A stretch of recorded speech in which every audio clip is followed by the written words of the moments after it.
Redzi, skaisti dzīvot, neaizliegsi klausies. Daži pīna putotos ir. Tas ir lauku šiks. Vai not? Mūsu bērnībā pīna putotos bija klāvā, kad baba no ciča pa taisnu slauca iekšā krūzi. Katrā lauku sātā putots pīns. Ikač. Nu, Mani sauc Edgars Provejs. I pirms 3 gadiem mēs ar ģimeņu pieejam lēmumu porzokties uz laukiem.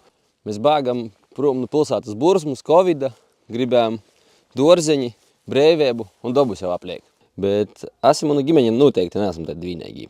Par ko arvien vairāk jauni cilvēki apzinoti pieejam lēmumu porzokties uz dzīvi laukos. Kāda ir lielākā motivācija un grūtības, kā ir izaicinājumi, ar ko jāsaskarās dzīvojot laukos. Jaunajā podcastu sērijā es izvēlos dzīvi laukos, satiekam cilvēkus, kas ir izdarījuši savu izvēli par labu laukiem. Dalamies ar tiem stostiem ne tikai, lai iedvesmot un parādāt to glancieto pusi, bet arī realitāti, grūtības un izaicinājumus. Šodien mēs ar jums dosimies gastos iz Rogauku pie Martas Zvejselnīcis. Marta ir dārza vainovu plānotoja un arī pasniedzēja. Viņa ir mocījusies Rēzeknes tehnoloģiju akadēmijā un Ūgris tehnikumā. Mīlestība pret dārzu un laukiem viņa ir aizasokusies jau seņ un mantota no māmas.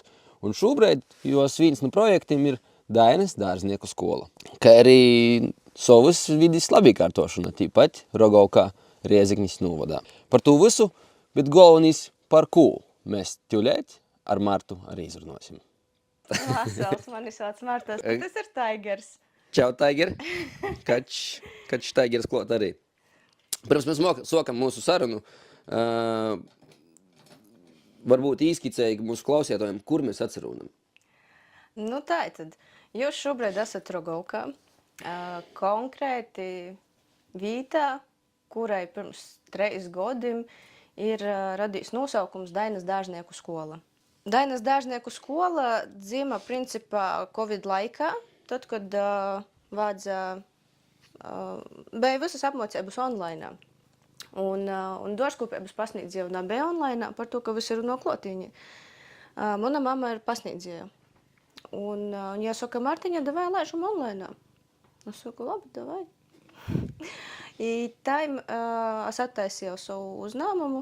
Es vēl šeit nebiju atsavokusies atpakaļ uz Rogauku. Uztaisīju uzņēmumu un radās tas nosaukums Dainas dārznieku skola. Ja mēs skatāmies uz karti, Rogauka, tas ir cik ir līdz tuvākai pilsētai? 24 kilometri aptuveni līdz Rēzeknei. Līdz Rēzeknei. Cik līdz Reigai mums ir? Tu domāji, es zinu? Nu tā, tu caur Rēzekni brauc. Man nav tīsības, nebraucu.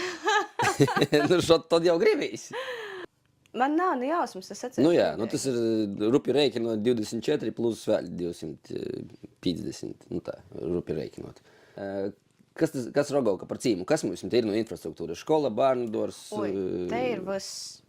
Te ir pilnīgi viss, ko tava sirds ir kārojusi. Jā, un tas viss atcerunās aptuveni 5 minūšu attālumā. Tas nav tikai Reigā vai Babeitē vai sazinu kaut kur vēl citur, ka tev vāga stundi braukt uz darba dzīvojot centrā. Tātad te ir vidusskola, 3 minūšu gojiņi, 2 veikali, viens 3 minūtes, otrs 4 minūtes, jo ir. Tātad šeit ir arī aptīka, ambulance, bērnu dors, bērnu un jauniešu dienas centrs, te ir kopmītnes skolāniem, kas te mocās baznīca. Vismaz vīnai jābūt. Cik tu sen te dzīvoji jau? Principā es šeit esmu uzaugusi. Es pīdzimu itamā vietā. Izskrieju pasauli un pirms 3 gadiem sajūt, ka es atsagrīžos atpakaļ. Lai gan tad, kad es pabeidžu vidusskolu, pēc es nekad te nedzīvošu. Man ir ībās ir tie vīta. Kas notika no brīdī, kad pazemēņājies tos dūmus? Jūs nocija pakopeniski. Katru gadu man atgoja kaut kāda jauna atklosme, kad es sapratu, ka kaut kas nav pareizi. Pieņemsim, es soku dzīvot Smiltenī, un es domāju, kas te nav tai. Tie nebija siltumnecis, tie nebija puču dūbu. Zvanu mammai, saku, mamma, klausies, kā tomāti jāaudzina. Tie salauzta dzerauņi, tie kaut kas nav kārtībā. Un tā es soli pa solim, es tikai aizējumot projām no šeit, es soku saprast, kas ir tas, ko man pietrūkst. tī kūki, kas te aug, kas ir statēti apzinoti, vecākie kūki ir apmēram, principā ir mana goda. Un tad es sapratu, ka šeit ir 30 gadus sens, gandrīz vai dendroloģiskīs parks Latgalī. Un kas par jū rūpēsīs? Un tad man atnāca mazo atklosmēta, ka tai laikam ir jābūt man. Un tad kosmos pazagrīzās tai, ka jau manā dzīvī neapzināti notika tādi notikumi, kas mani vienkārši atvelkuši šeit atpakaļ. Jā. Jā, bet tī kūki bija vainīgi pie visu. Tad es jau sapratu, ka man gribīs īt. Tad tev īsti nebija arī divu dūmu, kur būs tie tava atsagrīšanos? Nā. Es zināju, ka es gribu šeit par to, ka taišņi vot itamā vītā, kur mēs tagad atcerūnamies, mūsu saime ir ieguldījusi ļoti daudz darba. Pilnīgi visu šeit esam darījuši mēs poši, te ir 3 hektari zemes ar labi kortotu dārzu, un mēs neesam piesaistījuši nekādus Eiropas projektus. Tikai un vienīgi tas, ko esam nopelnījuši, esam likuši saimniecībā, esam poši strodojuši ar savam rūkom, un tie ir milzīga vērtība, ko es uzskatu būtu muļķīgi pazaudēt. Par to romantisku daļu nedaudz. Tad, kad tu saproti, ka tev gribīs atsagrīstīs atpakaļ, kādu izatēlojies tu savu tu ikdīnu? Ot, es dzeivošu savā dzimtes sātā, es reita ceļšos, īšu plika orā sveicinoties ar putņaņiem, dzeršu reita kafiju, vai tev bija kaut kāda sava tie vīzija? Zini, bija tā, ka tad, kad es te atsagrīžos, man nebija pilnīgi nekādu ekspektāciju. Un vot tas, ko tu sacīji, kas reita ceļos un dzeru kopiju ar putneņiem, tas notika tikai pēc tam. Es nezināju, ka tas tā notiek. Ka tā var? Da, man nebija nekādas vīzijas. Es vienkārši biju sajūsmā par to, kādā flovā es esmu tikusi, cik raiti viss notiek, ka pīzapildās viss, ko es vielos, un es vienkārši biju tā natural high no visa, un man nebija ekspektācija nekādu. Es zināju, ka es esmu pareizā vietā. Kāda šobrīd ir tava ikdīna, kad tu esi jau porzavokusies, jau tā kā izsakņojusies atpakaļ drusciņ savā dzimtes sātā, izariktējusies savā tādā, izveidojusi sev tu tādu eksistences tu burbuļēti. Ar ko tu nodarbojas ikdīnā? Jā?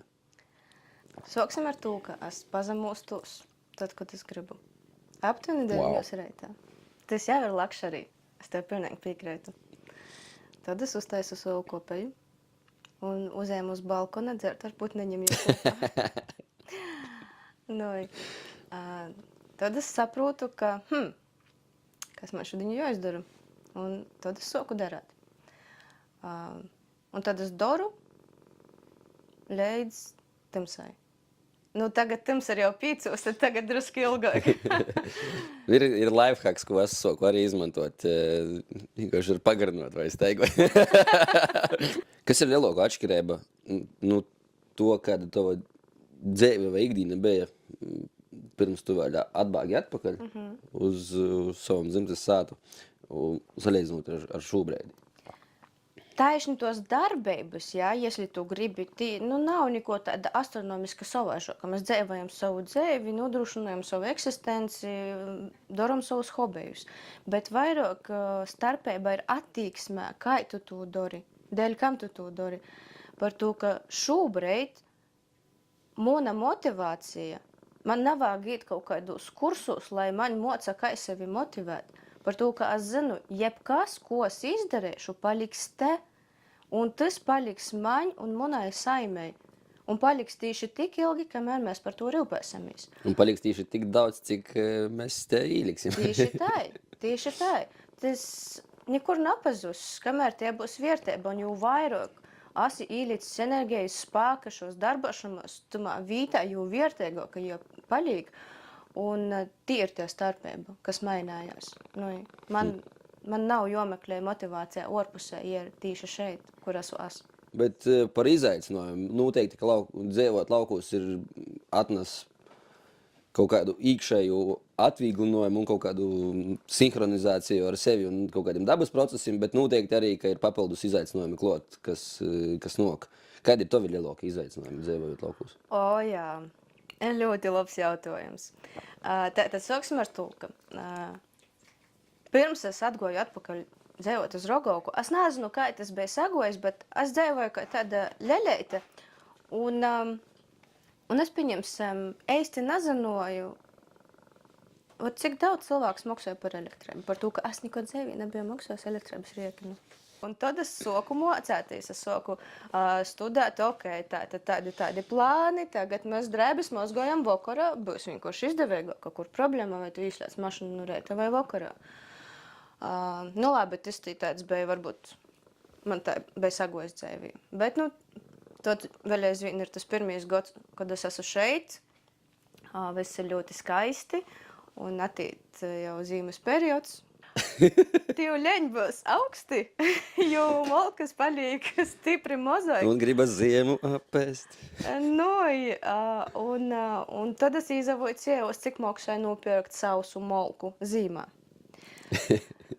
Šobrīd ir 3. gads. Un šobrīd mums šķiņi ir malka 2 gadiem. Bet tie mocība bija ļoti skarba. Tad tas, kas šeit ir jāsaprot laukos, ka tu visu laiku dzīvoji kopā ar gada laikiem. Un tu neizavielis, jūs neredzēt, pieņemsim. Pilsētā tie vai sniegs vai leits, tie nav tik liela tam nozīmē. Es sēžu savā dzīvokļī un skatos savā datorā. Šeit ir savaižāk. Un te visu laiku vajag būt gatavam. Tātad malku mēs sagatavojam jau pavasarī vasarā. Tagad ir rudens, tu redzi, ka zīmēt virsmu, tas nozīmē, ka tev vajag izīmenot dorzu, tev vajag salasēt visus instrumentus, kas mātojās pa pakšam, jo ir apsniks un sazabojosies. Nosvini jauno godu, un to tu principā sāc domāt jau par jauno sezonu. Par to, ka pavasarī mēs siejam dorzu un stotam, bet ir tādas pučas, kuras jāīsē jau februārī. Ja ir dzīvnieki, tad, protams, tas viss ir un vēl, un tas arī sastāda to apjomu ar tiem darbiem, ko mēs daram.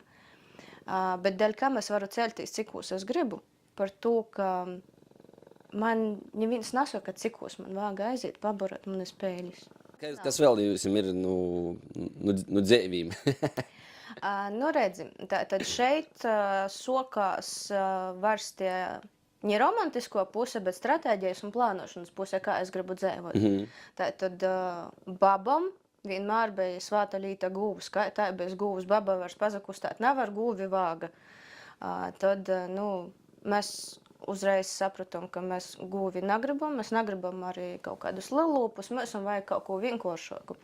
Un tī bija mojputni.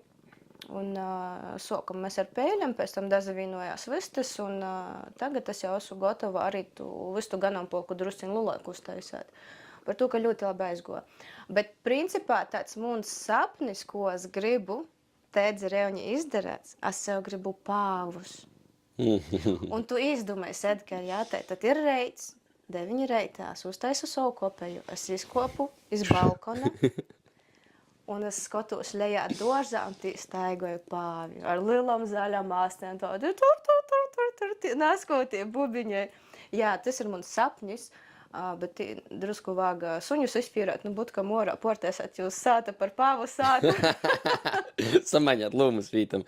Un šobrīd, kur vēl ir pluss Reoņas sātai, ka ite es varu darāt pilnīgi visu, ko es gribu. Te bija arī mūsu atskorsme, tad, kad mēs izavocim laukos un kad nopērkam savu sātu. Izpļojam zoli, bija sabraukuši draugi, paļģis visiem, kas bija. Tu īraugi kontūrus. Akitā te izaverās. Paļēlam tu vari darāt visu, ko tev uzīt, kas tev uzīt protā, un tev nīnam navāk par to prasēt atļauju, jāatskaita būvaldī, ja tu gribi playgroundu taisēt uz augšu vai rakt baigi dziļi lej, vai arī, pīdovot jūkai pakalpojumu kaut kur tā kā jau. Piekrītu, es tev pilnīgi piekrītu šamā jautājumā, un tas ir tas iemesls, dēļ kam man tik ļoti pateik dzīvot laukos. Par to, ka, tas playgrounds, par kuru tu runāji, es ar to šobrīd nozadarbojos jau 3 gadus. Un ja mēs tagad jau paimam bišķiņu uz to dzerevņus jautājumu, tad tie ir ne tikai tie dabas ekosistēma, kas šeit noteikti, tie ir arī sociālo ekosistēma, kas te noteikti. Tie ir cilvēki te apliek. Par to, kas nedzēvoja viena poša. Ja pieņemsim pilsētā, tu vari izasļākties savā dzīvoklī. Un tie arī būtu. Laukos ir savaižāk, ka mēs visi dzīvojam it kā viņa dzīvokļu sātā, bet mēs visu laiku sazaskaramies kaut kā. Un te regulāri ir vajadzīga palīdzība. Jā, tad itē varbūt ir nosacēti tāda neromantisko puse, jā, vot man vāga saškaļdēt vairākas kravas ar molku. Pirmkārt jau man jau vajadzēja sagrīzt to molku, es viena paša to nevaru, man vāga palīgus, tad man jau vāga saškaļdēt, tad jau atkal es vai nu taisu tolku, vajag kādam moksoju, lai man to palīdzētu izdarāt. Un tī noteikti tā miedarbība, vai pieņemsim, jā, jorūk dīķis, kā es zinu, kas rūk, kur rūk, tu pazvani kādam, dzerevņus cilvēkiem, un viņš tev pasās, kur tavs sābris to dara. Forši! Izarādījis tepat!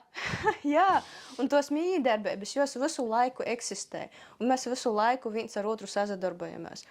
Un tie ir ļoti svarīga sastāvdaļa. Sarunās ar tevi, tu minēji, ka jūs arī pīkūpjat barterus. Da. Pastāst vairāk par to varbūt. Itamā vasarā pie manis atbrauc pētnieki no Latvijas universitātes, viņiem ir Eiropas Savienības uzdots pētījums par ekonomiski švaki attīstītajām zonām dažādos Eiropas valstīs. Uzmini, kurai vīta Latvijā ir ekonomiski švakāk attīstīto statistikā, lūdzu. Tu uz Latgali atbrauca paprasāt cilvēkiem, kā jūs te varat izdzīvot? Kādā veidā, ja statistikas dati te ir tik brīsmīgi? Kā jūs nesat nomiruši? Un tad es jums sāku stostāt. Tā, man ir 7 vistas, jos dīnā izdēs 7 sūlus. Es 7 sūlus apēst nevaru. Nevaru, katru dienu tik daudz ūlu ēst. Tad es paņemu salīkojos paciņā, aizēmu pie sābraukas. Es jau īdot ūlu pačku, ja man īdot 3 litri pīna. Tad man sazavāgās sīna. Es esmu porāk slinka, lai poša audzētu sīnu, jū pļautu, kastu. Man čista slinkums, sacēšu, ka ir. Bet mama prūt motus nofrizēt. Rekurtī vienam sābrim, jim gūs jau ruloni savalti. Dāli attītu jūs nofrizējam, jim esam atveļ sīna rulonu. Tātad, itis viss nav zarodās nevīnos statistikas datus. Un dēļ tam visi domāja, ka mēs esam pa pusē nomiruši bodā. Bet patiesībā mēs dzīvojam labāk nekā jebkur citur pasaulī. Un man ir pilnīgi viss. Un vislabākais ir tas, ka man par to navāga moksojot. Edgar, tu saproti? Jūs arī organizējat permakultūras festivālu jau na 1. gadu. Permakultūra vispār sokās te. Pirms kādiem gadiem 7, varbūt pat drusku ilgāk apzināti to izdarīja mana mama. Iesāka interesēties par permakultūras metodēm, bet, protams, sākumā skeptiski pamēģināja savā dārzā un saprata, ka tas strādāja. Un tad jau arī es pīzasļāģos vairāk, sāku sadarboties ar permakultūras biedrību, un ja mani uzrunāja 1. gadā, vai tu negribi taisīt festivālu? Tādu mozeņu. Un 1. gadā uztaisīju mozeņu pasaukumu. 2. gadā es jau uztaisīju Latvijas mēroga pasaukumu.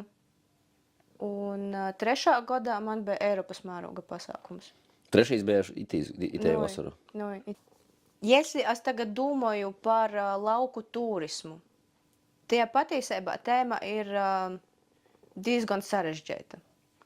Un tas mans iznākums, pie ko es esmu nonākusi, ka vienīgais, ko tu vislabāk vari parodēt tam cilvēkam, kas pie tevis ir atgojis, parodēt, kāda esi tu poša. Un tas ir viss. Un tas ir tieši tik vienkārši, Edgar. Tātad es no reita 9 pazemostos, eju dzertas balkona kopeju. Un pie manis ir workvei cilvēki no ārzemēm, un viņi ir atbraukuši šeit pavadāt laiku, pazaskatāties, ko es daru. Vot tu man prasi, ko Varbūt, tu varbūt dari? cilvēkiem, kas nezina, kas ir Workaways, te ir platforma, kur cilvēki, kas ceļoja pa pasauli, var apmaiņāt savu kaut kādu palīdzību pret mojvītu, pret naktsmītņiem un iedīņi. Jebšu var cilvēkam ir īspēja izteikties kaut kādu konkrētu vītu, padzēvot tī, uztaisīt savu pitstopiņu savu ceļo maršrutā un lūtīs to ļok. Tikai sen jau jūs praktizējat Workaway? Workaways ir ito gada jauninājums. Es biju aizbraukusi uz Spāniju uz vienam permakultūras apmocībām. Tī es dzirdēju pirmo reizi par Workawayu. Viņiem it kā vajag strādāt 4 dienas pie manis, 4 stundas dienā pie manis. Es domāju, kas tas ir 4 stundas? Ja kas man tie uzpār atbrauks? Bet, kam nepamēģinot. Un efekts bija ļoti labs. Viņi pie manis atbrauc, viņi tie varbūt kādu dzīni tie padzēvoja. Pieņemsim, man bija viena spāņu meitiņa, kura bija ļoti proaktīva uz strādāšanu. Un kamēr es iz balkona dzeru savu kopēju, jie man jau raksta, Marta, what I need to do today? Es tā domāju, jā. Stresā, dzan.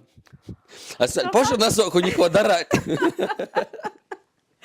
Es vēl gribu pazavērtīs dabasos, tu jau prasi, kas jodara.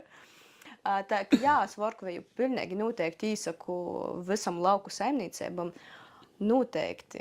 Tīpat nevajag būt kaut kādam turisma firmai vai nezinu, ka pilnīgi nē. Tu vienkārši esi dzerevņas cilvēks, tev ir ļišņo gulta, tu jau vari būt kā Workaway hosts. Ja drīkst vaicot, kas ir tas, ar ko jūs ģenerējat īnokumus dzīvojot itā? Tu minēji jau par apmocībām, ūlom. Tī nav īnokums, tī ir barters. Labi. Bet notiek kaut kāda generācija. Ir kaut kāda mazā olu ražotne. Olbaltumvielu ģenerācija. Un pārstrāde pie kaimiņiem. Ir jāsaprot, ka šeit, itamā sātā, dzīvoja 2 sīvītes. Es un mana mote. Mums ir 3 hektari. Mums vajag nodrošināt visu savu saimistēbu, ja vēl pašam aizbraukt kaut kur paceļot drusceņu. Līdz ar to, un vēl viens faktors, mēs esam sīvītes mākslinieces. Tas ir svarīgi. Formulāji tu jūēlīgi. jā, tieši tā. Un tagad, lai mēs nopelnātu iztikas līdzekļus, mums ir daudz dažādas nišas, ko mēs pa drusciņai daram. Un tad nepaliek garlaicīgi. Viens no tiem mēs lasām lekcijas, gan online, gan klotīnī. Sazadarbojamies ar mocību centriem dažādiem, ar tehnikumiem. Tad mēs taisam floristikas izstrādojumus. Tātad gan bēru floristiku, gan apsēkumu pošķus, noformējumus, dekorācijas. Tad mēs organizējam pasaukumus šeit uz vītas, mūsu saimistībā. Uzņemam ekskursijas. Tā ir klusot murroja, es runāju. Pat maļis labi strādāja. Tad organizējam pasaukumus. Vēl kaut kāda kapēka izskrīn iekšā. Un šogad man bija neliels eksperiments ar nakšņošanu. Tātad tī, kur es tos Workawayus uzņēmu, tī man arī palika pa nakti cilvēki, un viņi man prasa, vienkārši kaut kādi draugi attoli paziņas, viņi prasa, cik jāmaksāja. Es saku, cik gribi, tik maksāja. Es jau hoteļs te nekaids. Un man viens samaksāja, cik otrs savāžāku naudu, cits vēl kaut cik. Un es tā domāju, interesna klausīs. Varētu tu par biznesu arī uztaisēt. Airbnb. Man patīk visu uztvert tā back to basics. Visu davest da ļoti vienkāršam lītam. Un pieņemsim, jesli man patīk apēst dasu, tas nozīmē, ka man tai dasai ir jāteik pošai. Un pieņemsim, man ir mojputni. Tad, kad viņi jau sazarodās diezgan daudzi, es arī Tad skabi pazarodās dasā. Kāds tā notiktu, bet tā nenotiek. Mākslīgais intelekts vēl nav ticis ar to galā. Bet tie putni ir jokauni kaidam. Un man mamma prasa, kurš kaus. Un šeit varbūt ir tāds lauku dzēvis izaicinājums, kas nav jopieņem katram. Es varu paprasāt sābri attēl. Es ir jūtrisinoju. Un varbūt tas ir tāds man tas nebija nekāds baigīs pordzēvojums, bet es pieņēmu lēmumu, ka es poša to darīšu par to, ka tie ir mana portika, ko sādu, un es poša jau arī tātad nogalināju, un man vairs nav jautāju, es tātad zinu, ko tas putns ir iets, es zinu, cik ļoti labos apstākļos viņš ir dzīvojis, jā. Un katru reizi, pirms viņš tiek nogalināts, jām tiek pastāts paļdis. Viens no permakultūras principiem ir vēro dabu, observing skills, tā kā vērošanas māksla. Pieņemsim, mēs ir zalkši, viņi nezarodās vispār. Nekod, man vismaz acīs, viņi pazarodās tikai reizi godā. Tas ir taišņi tamā dīnā, kad septembrī mums ir floristikas meistarklase. Sabrauc pilna sāta ar bobeņam, un tad viņi izlēja norā. Tad, kad pie mums soka dzīvot bebrus, man arī likās, ka ir okei. Bet tad, kad es soka ēst kūkus, kurus es pierku pa lielu naudu, tad es jām mēģināju pastostāt, ka tā darēt nedrīkst. Tā ir viena vecā Eiropas cīdu prīde, un šeit mums ir sieņu indikatoru zona. Tad, kad ite sok augt svīsta beciņas, tas nozīmē, ka var īt iz mežu. Tā ir ļoti dinamiska dzīve, bet tamā pašā laikā, ja ir orkortīgi mīreiga. Un tas ir tas, kas man laukos pateik, ka man nekur nav jāzasteidzās. Es varu saplānot savu laiku, bet visu laiku ir interesanti. Te ir siltumneica. Tad, kad siltumneica ir mozeņa, ja ļoti otri uzkorst un otri atsolst. Tas roda augiem tādu līku stresu. Jiem pateik klimats, kas ir vīndabīgs un stabils. Tad, kad tev ir liela telpa, tu klimatu var daudz mīrēgāk mainās. Līdz ar to augiem ir pateikamāk. Tā, ka, ja tu taisies siltumneicu, ceļ, cik augšu viņi vari. Vai rūts uz leju? Vai rūts uz leju, jā, tie ir valapīnī siltumneica, bet ja šeit jau ir augsta gruntsūdeņa, es neiteiktu raukt uz leju. Nā. Principā, tad, kad es atgoju atpakaļ uz Rogovku, es jau uzreiz sapratu, kas te nesiediešu pie televizoru katru dienu, un man vajadzēja challenge. Un tātad, kā es stostīju, tad, kad es atgoju atpakaļ, man nebija nekādas ekspektācijas, man nebija arī, es pat sacēšu nekādas pīsaistas realitātei, kā tas ir dzīvot vairāk vai mazāk vienam pašam laukos. Un es sapratu, un es tā, davai, sokam labi kārtot ar buldozeriem, ar visu kaut ko itu gobolu. Un tikai pēc tam es sapratu, cik tas viss maksoja. Bet darbs ir izdarīts, process ir aizasocījis, un tas ir ieguldījums ilgtermiņā. Bet, protams, šī vīta, tāpat kā Reiga, nekad nebūs gotova, tā ir katrā lauku sātā, un man tas pateik viennozīmīgi. Labi, pamazam mūsu sarunā tuvojās noslēgumam. Gribētu uzdot poras jautājumus, kurus mēs uzdodam katram mūsu gostam. Par ko tev vajag laukus? Lai es varētu eistinot visu to, ko spēju izdomāties. Par ko laukiem vajag tevi? Es domāju, ka, jesli laukos nav cilvēka, tad tie ir vai mešs vai pļova. Ka tas iedzīns lauki jau ietver sevi cilvēku, kā tādu tie miedarbība, dabai ar cilvēku, un tī sajūt lauki. Vai tavuprāt valsts un pašvaldību īstenības pieteikuši atbalsta cilvēku iniciatīvas laukos? Ir dažādi atbalsta pasākumi. Vai pieteikuši? Vienmēr var vairāk. Ja tev būtu iespēja, vai maksāt kādam naudu par vienu lauku darbu, ko tu šobrīd dari pati, kas tas būtu? Zoli pļaut. Lūdzu. Nevaru zoli pļaut, te jūs daudzi, bet man ir pazaveicis, to dara mama. Kas visvairāk tev pietrūks dzīvojot laukos? Pasēdēt kafejnīcā. Da, padzert kopēja kafejnīcā ar meitiņam. Jā, okei, man ir kopēja automats nopirkts pošai par to, ka man un putotojs. Un tīna putotojs arī. Un arī sīrups, viss kā vajadzīgs. Bet man šausmīgi patīk pasēdēt kafejnīcā. To man pietrūkst. Kāda ir tava mēloko lauku nodarbība vai darbs? Valkotīs apliek ar kopējo krušku rūkos. Un pa saviem kormiem un skaitādīs, vai kā forši te. Un domāt, ko es te vēl varētu sataisāt. Kāds šmuks dieļs, da, nu to saitu, taida lampa, da, vai. Tu jau iepriekš minēji, bet varbūt vērais tavus napīpildītīs lauku sapnis. Pāvi. Pāvi. Jā, es gribu pāvus, un tad es nu reita dzeršu kopēju un skatēšos, kā jīti kužiņējās pa dorzu. Īspējams, tie vēl varētu būt arī divas zūsas, kas jūs sorgos par to, ka zūsas ir dzikos. Jā, parasti visiem pateik lauki vasarā par to, ka forši daba, pučētis, rūzētis, hūdi, ārcis, ļoti jauki. Bet cik tev daudzi draugu palīk zīmā? Nu, ne visai bieži. Parasti tie, zinu, ka es svētkiem sabraucu zīmes svētkiem un tā. Kas tev te ir visdorgākais? Kūki. 3 atziņas par dzēvi laukos. Viens tu nevari. Nu tu vari, bet vienam ir grūši. Tev vismaz suņa vai kača vāga. Tie ir otrai vai tie ir pirmā? Nē, tas ir pirmās piebilda.